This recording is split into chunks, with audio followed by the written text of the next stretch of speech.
everyone. Welcome to our podcast session, which is Healthy Habits for a Happy Mind, Nutrition and Mental Health.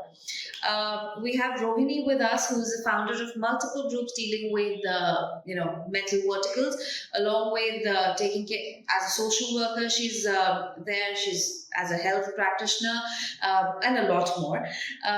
We're going to be majorly talking about the nutritional part, which helps across for having a good mental health. Along with that, what is it that our mind, body, and soul requires for a good, healthy well-being? That is something that is our major area that we're going to be talking about today. So before I, as a layman, talk about it, I think I will like you to give an introduction for yourself and then carry on with the questions that we have for you, Rohini. All right. Thank you so much. It's such a pleasure to be here with you as a part of your initiative towards nutrition and mental health and anything to do with mental health. My name is Rohini Rajeev. I'm the founder of The Able Mind. I am a clinical social worker and a psychotherapist. I've been in clinical practice for over 22 years. So, we are leading from, post the pandemic, we are generally going towards, within this generation, going towards something which is more scarier when it comes to mental health or our nutritional health. What are we eating? Are we eating right? Are we thinking right? Are we emotionally, balanced enough to deal our lives? Which is kind of worrisome. So, thinking of that, you've been in this industry for about 22 years and you've been practicing this. So as a founder and as a practitioner, what do you think? What's the kind of role that nutrition typically plays in the broader landscape on our mental health overall? Ashwita, food is the essence of everything, right? What we consume decides in a lot of ways how we feel about ourselves to start with, right? So we're very focused on physical health these days because that's very obvious. People can see it. People can see whether you put on weight or you lost weight. It's pretty much like a conversation starter. Not the best, but it's definitely one of the most prominent ones. Oh my God, you lost weight or you put on weight. So the point is not really as much about weight gain as much as how what you consume affects, your overall health, your mental as well as your physical health. So physical health, of course, you do understand that, we are very conscious about the oil we use and how much oil we use, whether we have junk food, fried food, fatty food, calorie-rich diets. There are so many kinds of diets these days, this keto and, intermittent fasting and so many things. Why is this absolutely critical? It's not just for, in terms of the fact that you gain weight and, you probably will end up in, physical health issues like cardiovascular diseases or things that are not good for your diabetes, for example. But also the fact that, the good nutrition-rich food has a huge impact on, how our mind works, how our brain functions, how our cognition sort of responds to what we eat. So there's a lot of study that is there, which is trying to connect nutrition to depression, for example. Right? And there are happy foods, as they call it, serotonin-rich foods that people are asked to consume. One of the most common things that people say is if you're feeling blue, then have dark chocolate and you'll feel better. There's a little bit of science to it, but that's not the only way to, of course, deal with depression. So food should, of course, never compromise or compensate for actual therapy and actual mental health support. It should complement it, right? So what you take in, for example, like a nutrition-rich diet, a person's dietary habits contribute to, how depressed they feel, what is it that they can do to sort of, fight with them, support their medication or their therapy that you're going through. So when you talk about diet, we talk about, whole foods and fresh foods, nutrition-rich diet. And they ask you to limit processed foods or junk food, your mental health staff that you have in your organization. For example, we have a health coach within our organization, Mrs. Priyanka. So she works specifically in, nutrition related to mental health concerns. And, sort of supports our users and our clients, especially if they have PCOS and they have depression and anxiety or, several other, disorders, right? Disorders, when you talk about food-related disorders, you're talking about anorexia, you're talking about bulimia, you're talking about things that we are fairly aware of because we read about it, but you'll be surprised to see how many youngsters in India these days are dealing, with the repercussions of wrong diet fads and body conscious eating, not healthy eating, this body conscious eating. Right. Because I think at the end of the day, good food does boost our emotional health. Yeah. So I think typically we are, as you rightly mentioned, we are focusing on whether we're putting on weight or whether it's something. There are supplements, Rohini, that have come in that people say are going to replace the food that we're eating for a better nutritional value and for better mental health. But I think nothing can take away the dietary plan that we have. We've been blessed with a lot of veggies around to kind of have the nutritional balance that we want. And I think, I'm not saying a no to supplements at the end of the day, but I think they can be just fillers for any kind of a gap that we have in our nutritional intake. But they cannot be just another supplement to camouflage if you're not eating well. Absolutely, yeah. So a lot of people in today's time are shifting because of the busy schedules that we have. Rather than following a good nutritional diet to supplementary add-ons that we kind of take across for a better well-being. So coming on to that, we are also facing a lot of when it comes to nutrition, we're facing a lot of no nutritional diet. When, for example, we're talking about a keto diet, or when we're talking about very particular dietary plans that people do follow, they would lack a lot of essentials that we require, whether it's vitamin, fiber, carbohydrates, fats, etc. So having the right balance, does that really affect our mental well-being at the end of the day? Because we are, while we're working, for example, if we're working, we are mentally on the job most of the time. So do you really think that following a particular diet and not just having a diet plan which is very basic, but again gives us all the essential nutrients that we're looking at, would help us in a longevity when it comes to our workspace as well, that we can work longer, we can concentrate longer if we are eating the right amount of nutrients? Or is it following a specific diet, which I think people have started coming up with, would help us in a better workplace ethics when it comes to how much to eat, what to eat, and what is it that we consume for a couple hours of working at the end of the day? How do you really think that these diets or a general food intake that we have overall keeps us going when it comes to our mental stability at the workplace? So, Ashmita, there are several aspects to this, right? So the first and foremost thing that I would like to sort of emphasize on is, irrespective of what diet you choose to go on, do not self-prescribe it, right? Keto, for example, does not work for most people, or, at least I've noticed that a lot of people do react to a keto diet, which they go on this literal crash keto diet, and they end up with several other symptoms which they've never had before. So, go to a dietitian, go to a nutritionist, figure out if that's the one that you need to be taking, a drastic stop of carbohydrates. Is that really good for you, right? That's the first part. Now, secondly, when you are talking about work life and what do you need for energy, work life, unfortunately, it's not like how it was 20 years ago. It's not like our fathers and moms used to go at like 9 o'clock to office and come back at 5 o'clock and work is done. So there are no boundaries these days. The lines are so blurred. So you need to take in all the energy you need to be able to sort of feel fresh and feel good. There are a lot of people who say that, okay, I don't like having lunch because then I feel lethargic for the day, so I skip my lunch. There are a lot of people who say that I don't have breakfast because then, I don't feel fresh and refreshed, which I'm not sure that's a good idea because breakfast is absolutely critical. So all of these inputs we get from different people about how food works for them, right? So which is why it's necessary for you to talk to somebody who's specialized in that, who can tell you, okay, this is your basic diet. Like if you remember in school, if you studied in India, we used to have this chart, right? Paushtik ahar, right? One plate which has rice, dal, sabzi, and papad and pickle. Basically what it says is you have food groups and you need to consume in appropriate proportions. And when you do that, the amount of energy that you require for the rest of the day is taken care of.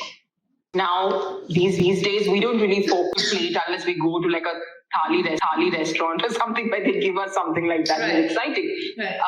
It's not really for the fancy of it, but as much as how it takes care of several food groups which are responsible for several parts of us. Like, for example, selenium, right? Selenium or vitamin D, these are foods that are rich in, they're required to improve your mood, reduce your anxiety. And these are available in plenty in whole grains, in seafood, some kinds of seafood, your omega-3, organ meats like liver. Of course, they are also available in supplements, in box forms, like you said. But would you rather take a supplement or would you rather take the actual whole grain? Right? So it's a choice that you make where you get most out of that particular mineral or vitamin. Vitamin D, for example, is also known to reduce depression, help you manage depressive symptoms very well. So which is why every time somebody comes with a mood-related concern, for example, they feel extremely fatigued, they're irritable, they're having mood swings, one of the first medical, blood tests, blood work that they need to get done is your vitamin D3 as well as your B12. Right. Why do doctors ask you to check that? Because lower levels of vitamin D and B12 are known to cause mood-related issues. Right. So that means supplementing them will help you feel better about yourself. And again, it comes back to nutrition. Right? So that's knowing, being conscious and seeking the right kind of support is very critical. True. Rohini, we've been speaking about nutrition, mental health, and everybody today just seems to be running or busy with whatever schedules in terms of workplace, personal lives they have. We forget very small things like, our lifestyle factors such as, basic exercises or, a walk or having a good sleep or interacting with, a couple of friends for betterment overall for our emotional and physical health. So, as a practitioner, what do you think that, how our lifestyle factors are impacting us in our, overall health? When we talk about either physical or mental health, how our lifestyle factors are impacting us?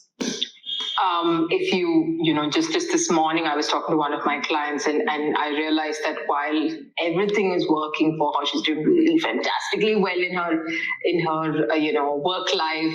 She's got a super supportive family and, great friends she can count on. She was still constantly reeling under this low phase. She's feeling low, like literally all the time. And we, after several, conversations with each other, one of the things I realized that she's not somebody, she's always worked from home. Post-pandemic, her organization decided that you can work from home for as long as you want, right? You can work from anywhere in the world, it doesn't matter. So she was literally missing the human engagement, the human connect. So we were able to identify the patterns and where she feels low, when does she feel better. It's a process, no? Psychotherapy is a process. It's not a one conversation, concept at all. So what started, as she, from a breakup to something else, years down the line, we figured that she is so alone, and so isolated from everything else.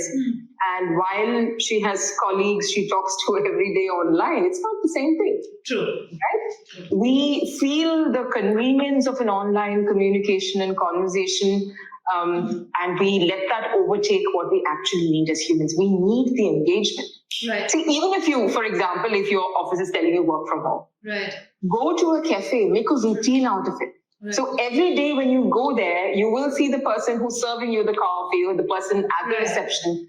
They get to see you, you get to see them. There is a human connect that comes. Right? There is a routine of stepping outside the house. We need that. I mean, humans, we are not socially isolated animals. All of us need that connect, emotional connect. We don't have any best friends. But you sort of look forward to it, and that person notices, oh, yesterday you didn't come. Are you okay? Right? So you know that someone's sort of looking out for you and someone acknowledges your presence. So that is missing so much ever since the pandemic has sort of taken over the world, because we realize that, okay, productivity hasn't changed, whether you work from office or whether you work from home. So companies like, chalo, let's save some money. We don't need an office space. That's just so not the way. Right. We need it. We don't realize how it affects us in different ways, right? Right. Exercise, for example, nobody is asking you to do like a brisk walking where you like walk fast, wear proper shoes. Get it done, because simple things like this helps us build our happiness, right? You pump in the, it's called, your daily dose of happiness, if I may talk to you about it. There's dopamine, oxytocin, serotonin, and endorphins. We require this every day for us to feel good and whole. Right. Which means small challenges, which means human connections, which means exercise, which means calm. Right? That's pretty much what we need, Ashmita. We need to be ourselves every day. Right. Otherwise, somewhere it's going to affect us. That's true. Rohini, you just mentioned, like for one of your clients as well, even I've noticed in the past 5 to 6 years, especially post-pandemic, things like anxiety, trauma, depression, something which has been increasing since the years now. And when we actually look at maybe the stats also are growing. We're talking about 700,000 suicides a year. That is what the typical stats are worldwide. And, when we're having these kind of days, which we're talking about a suicide prevention day, prevention of suicide, where there are a lot of celebrities also coming into picture, they're, joining hands. This typically to tell people that, the self-care is something which is important, caring for yourself is important. Yeah. There is a year to listen to you, and, you need to be strong emotionally. And mental health has been taking a toll, as you mentioned. For example, the human touch is missing. That is one reason for it. Maybe the other reason is we're thinking that whatever we're eating is good, and it's something that is today we're mixing a lot of additional sources, thinking that just what we're eating is not good enough for us to maintain the nutrients that are required in our body. Yeah. So we do have a lot of the younger generation switching to healthy habits, but not knowing, just being, again, a YouTube-driven kind of a healthy habit, or just reading via Google and making that habit, and not seeking out an expertise. So, being in the industry, what would you suggest for the younger generation, that where is the point that they should actually come and look out for an expert advice? And where is it that, it should ring an alarm for, their parents or somebody to actually reach out to an expert if they see any kind of a difference in the younger generation of that it does need an advice, whether it is a nutritional intake kind of a thing, if they see an obesity in a child, or a lack of having food, anything, can be anything. Where do you think it's an alarming situation where people should actually reach out to the expert for an advice? Because even today in India, people are scared to reach out to an expert. With the societal pressure that we have, people are really scared of reaching out to an expert, thinking that, what the society will say if we reach out for any kind of disorder, whether it is, a physical disorder or a mental disorder. It's still a taboo somewhere or the other. Of course. So how do you think that, for me, for example, staying in Europe for a couple of years just made me understand they're a little more open, but still they themselves are, reserved, and they will also go through personal medication, and they'll just take normal tablets for antidepressants, which is, hugely available there, but will not seek out for advice, typically one-on-one, reason being that, their partner shouldn't know, or their extended family shouldn't know. Yeah. But coming back to India, it's more of a taboo that, reaching out to a mental health expert is something which is not good for the family. So how do you think that, that kind of barrier is something that needs to be broken, where people need to accept that if there's something wrong, it's better to seek an advice and seek a medication if required earlier than, losing that person or losing the sanity of that person. So how would you actually, as an expert, give a take on this? So this is the reason why, as an organization, we are working in the preventive space, Ashmita, okay? Because prevention is honestly better than cure, right? I mean, if you can stop something, and you can stop someone from taking a life, you can stop something from happening to you, or, stop something from affecting you so much, then why would you not choose that, right? Like, for example, in an organization, my husband, he's my co-founder, and he always tells me, he's from IT, and he says, no business leader will take a decision, reactively. So they will anticipate the problems that can happen in a project. They will anticipate issues in business and make sure that, they take care of it beforehand. They prevent problems from happening. Right. Why do we not do that when it comes to an employee well-being, for example, or why would we not do that like as parents? We budget for the month, right? We say, okay, this is how much money we have. These are the things we need to take care of. So let's make sure that we have emergency money and we plan. Right. Why don't we do that when it comes to our health or our child's health? Right. Right? Why are we are okay with a fracture. We are okay with getting injured somewhere because that is so-called an acceptable way of, having. But we're not okay if the child is coming and telling us that I don't feel good. Like I'm not able to get up and go to school. Right. So the signs, Ashmita, are very, very critical. So I will start off with a little bit of physical signs when you say that, when should you take your child to a mental health professional or a general medicine physician when it comes to their physical health is when you notice that for an extended period of time, like for example, over a week, like if the child has a viral, the child is exhausted, there's fever, they don't feel like eating, there's vomiting, there's indigestion that goes on. You wait it out. You wait for a week or so. You wait for it to settle, right?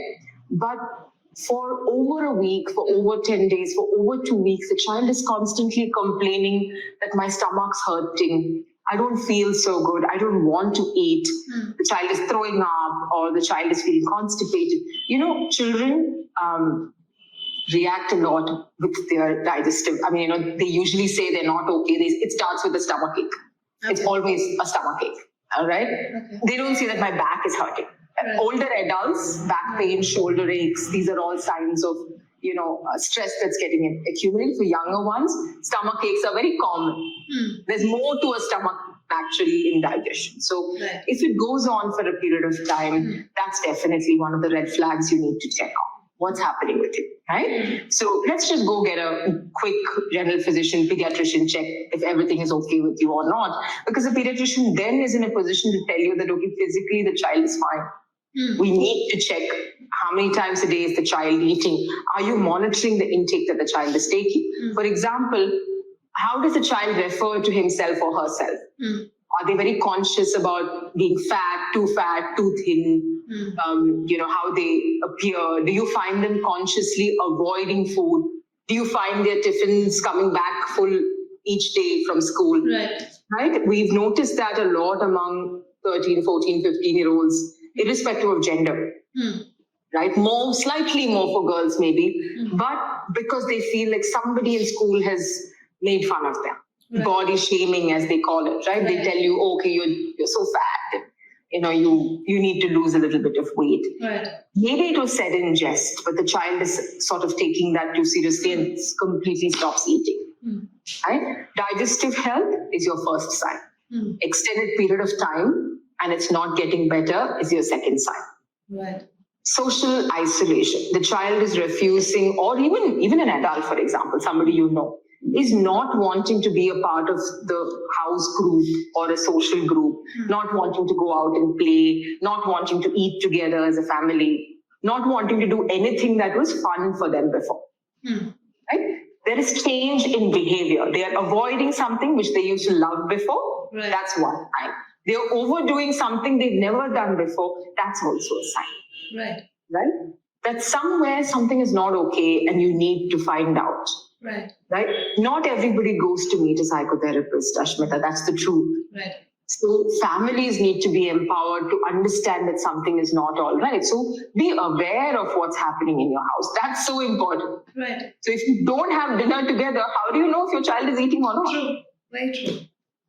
Right? So being a little more conscious, putting in a little bit of effort for those people you have created, I think is really important. It goes a long way. Right? So like alternate behaviors, there's social isolation, food habits, sleep is another big concern. Fatigue is another big concern. Extended fatigue, not able to do anything. Self-care is another one. Not wanting to, for children, self-care not as much as it is for adults. Most of them don't like taking a bath. That's not a sign of anything.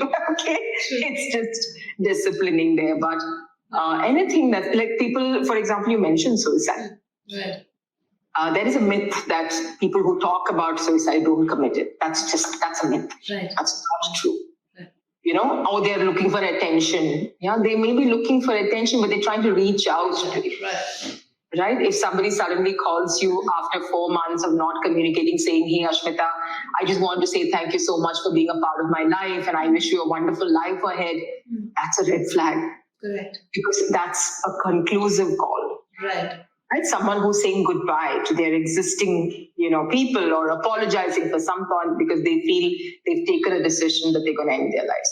So be a little conscious and look beyond what is obvious. Right. Whether it is physical or mental health, that's what is going to make the difference. Right. Rohini, in our conversation, we mentioned sleep. I think today most of us are, rushing towards having smaller sleep timings, whether because of work or whether our personal priorities, anything. We're actually ending up having lesser sleep than the desired one for a restful body at the end of the day. That's our body right. needs rest, our mind needs rest. But I think a 4 to 5 hour sleep is something that even experts have started saying, okay, if you're having like a 5 to 6 hour sleep with the kind of schedule you have, it's okay. But it piles up, I think, with months together or years together on the physical and the mental health for people, it is piling up. So, what do you suggest when it comes to what is the kind of food intake, what is the kind of nutritional intake that somebody should actually practically have during the day and during the night to have a good sleep pattern and a longer one, so that they have a sound, longer sleep, and that is something which is resting the body at the end of the day? Foods that promote a sense of relaxation. I mean, you must have always heard honey and milk before sleeping, and you take that and you sort of, it helps you calm down and wind down and sleep better. But that's not the only one. There are certain foods you need to avoid if you have to sleep better. There are certain foods you can take that's going to help you. Right. Again, Ashmita, these are aids, right? They aid in better sleeping. They're not going to be the cause of good sleep. Right. Again, I mean, it's not like you have a really stressful day, you had a stressful month, you're really worried about something very significant in your life and you have honey and milk and you'll sleep. Doesn't work like that, right? That means you have to take care of, okay, am I taking care of the stressors in my life, first of all? Talk to someone. Don't try to solve all your issues together, because then it makes you feel that you're alone in your problems. Right. Lightening your load is very critical in calming you down internally. And then it comes to, of course, nutrition, some sort of foods like fatty fish, for example, or nuts, or, citrus fruits like kiwi, even like simple rice, the rice that we eat. These are all sort of soporific supplemental foods that help us sort of calm down. They say that don't take coffee and don't take excessive alcohol, or, don't eat too much before you sleep. That is why, in our older generations, they used to advise that we finish eating by 7 o'clock in the night. Right. So it gives us sufficient time for our body to start digesting the food, and then it calms you down. Your body's not on an overworking mode. So suppose you're having like biryani for dinner, and you're having that dinner at 9 o'clock. The chances of you not having a restful sleep is very, very high. Right? Because your body's working to digest something so fatty. Correct. So that's how you sort of make your food work for you. I mean, everywhere, if you look up, you'll find, okay, this food helps you sleep, that food helps you sleep, which is true. A lot of food really, supplement us to calm down. Right. But that alone is not enough. You need to be able to, go for a walk at night before you go to sleep, aid your digestive process. Connect with people next to you, learn to lighten your load, all of this, maintain a routine. For example, even if you are an owl, you sleep only by 12 o'clock or 12:30, right? Make sure that every day you sleep at the same time, because then by then your brain is set to that routine. Right. You will sleep within that particular time. But today you sleep at 8:30, tomorrow you sleep at 12, day after you sleep at 3. That's not a routine. Correct. Right? So routine is really important, a big factor in aiding your sleep. White noises aid in your sleep. The sun, the turning down of your bedroom. They usually say don't work in your bedroom. Don't watch TV in your bedroom. Make your bed the space for you to sort of calm down. All of these factors are important. Right? And some people can't sleep if they are sleeping on an empty stomach. Some people can't sleep if they're too full. So you have to figure out what your equation is. Correct. Rohini, when we practically see people from the age group of either 20s to say 40s, they have started following a typical routine like a salad diet in the night, or a healthy breakfast and a heavy lunch, and then a salad diet, then a chamomile tea or a green tea in the night before they sleep. But as you mentioned earlier in our conversation, one particular diet does not kind of affect everybody. Every body has different nutrients that are required, different amount of nutrients which are required. So do you think having a generalized thought of having a salad in the night will make me a healthy person? Or having boiled eggs in the morning is going to just kind of give me everything that I require for the day, the energy that I require for the day? Or having a protein bar in the evening will help me have a better workout? Do you think all these kind of things really are a good takeaway to kind of give to our future generations as well, when it comes to having a good diet and a good physical exercising routine, and then have a healthy mental health at the end of the day? Do you really think that we are leaving a good impact in giving a very generalized approach to our health to our future generation? Ashmita, our future, our young generation right now are exposed to so much more than, you're of course much younger than me, what I was exposed to as a child. Okay, so they have too much information available. They seem to know everything. They do their research and they believe whatever that's unfortunately true. They also believe it, right? So guiding them as adults to the right kind of person they can believe, right? So knowledge from the right sources. You want to watch your diet, that's fine, but talk to somebody who knows things about nutrition, who knows things about your age and what you require. How much calorie does a 17-year-old require vis-a-vis someone who's 44? There's a difference, right? True. Because based on your, intake, what sort of responsibilities you have, how much of physical, exercises are you getting? Children, by default, have a better workout schedule than we do. Right? So they can take a lot more fatty foods and, things that are so-called unhealthy compared to us as we grow older. So leading them to the right kind of person who helps them chart out, okay, this is your dietary plan. You need to increase your food intake. You want to build your stamina. Talk to this person and figure out a diet plan, and I will support you there. Instead of constantly telling them that, oh, you don't know anything, I will decide for you. That's not the way with today's youngsters. They're not going to be okay with it, right? So leading them to that is important.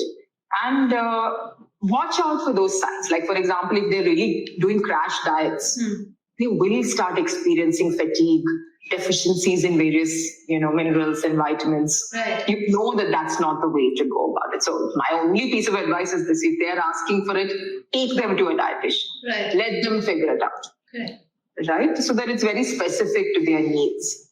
So my son told me yesterday that my basketball coach has asked me to build my stamina from tomorrow, everyday burger. That's not okay. I said, okay, no, I don't think that's what he meant. Right. He said, no, I need fat. And I think fat should be converted into energy. This is wrong information. And that's what we're fighting against. Correct. You take it with a pinch of humor as well.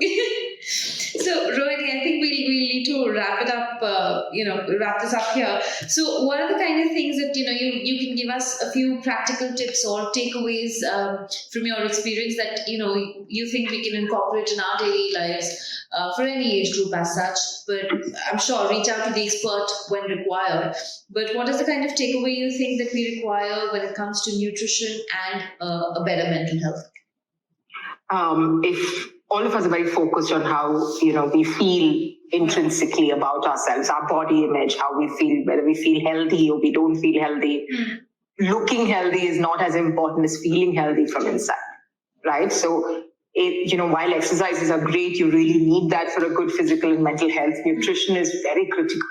So if you watch what you take in, that helps you reduce weight and stay alert and stay healthy and reduce brain aging as well significantly. So, be very mindful of whatever you put inside your mouth. So that means make sure nobody's asking you not to indulge yourself. You can indulge once in a while. It's really okay. Once in a week, you just go all out and binge eat something, it's all right. But for the rest of the day, for example, having biryani in the afternoon, having something else in the morning, and then having salad at night is not going to help. So that's not balanced, right? So having a balanced meal, having something that is working for us, where your alkaline levels are also in check, different aspects of your gut health are taken care of. There's a lot of gut health related things that go on these days, right? Better gut health, take probiotics. That's really important. Your gut health has a huge impact on your mental health. Right? We are very closely associated with each other, which is why food is so critical. So figure out what works for you, and as much as possible have a balanced diet where all the things are taken care of. That chart, a thali with all the stuffing, which I think is the way to go about it, as far as I know. Yeah, I'm not a nutritional expert, but I do know that this is a very important thing when it comes to feeling good as an individual. Perfect. So I think if I kind of follow up with what you just said, that for a healthy, as a healthy habit, we need to first take care of, prioritize our gut health, because somewhere or the other that's directly proportional to what our mental health would be at the end of the day. So gut health, which can be which I've just heard can be with the kind of probiotics, or from the rainbow veggies that we eat, or having the right amount of intake of the other nutrients. Along with that, we need to focus on our physical health as well, where we're talking about fitness levels, where a general walk can do, or an exercise, whichever we're comfortable with. Along with, I think, staying happy is something that most of us are missing because of the kind of rushing up that we're doing in our daily lives. So I think a combination of these three can make us, healthy and mentally sane at the end of the day, because the world will not change if we kind of go slower at the end of it. Absolutely. I mean, you can only make a difference if you're there. Exactly. So I think that's take care of yourself, right? Yeah, and I think that's what we focus upon. And I think we can wrap it up here, and it was lovely talking to you, Rohini, and we got so many insights in terms of what we can do, how we can live a better life at the end of it, and be sane enough to live it well.